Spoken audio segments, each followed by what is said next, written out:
ఏంటి ఈరోజు కుక్కీ తిన్నాం. ఎవరు చేయది? వామ్మో, వీడేంటిది ఇలా తింటున్నాడు? ఎవరు కుక్కీ అనుకుంటున్నాడు వీడు? వామ్మో.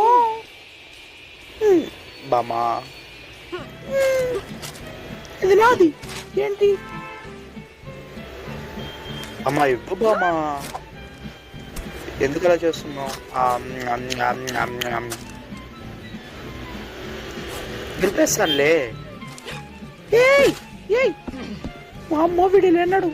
ఏ కుర్రాడా, నువ్వేమనుకుంటున్నావు? ఇది నేను డబ్బులు పెట్టి కొన్నాను, ఉట్టిగా రాలేదు. ఇది నేను డబ్బులు పెట్టి కొన్నాను. ఏంటి నువ్వు ఇలా చేస్తున్నావు?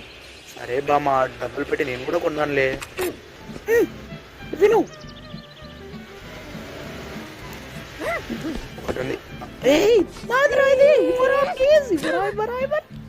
తినేస్తున్నావు ఏంట్రా? అయ్యో, పోతా పోతూ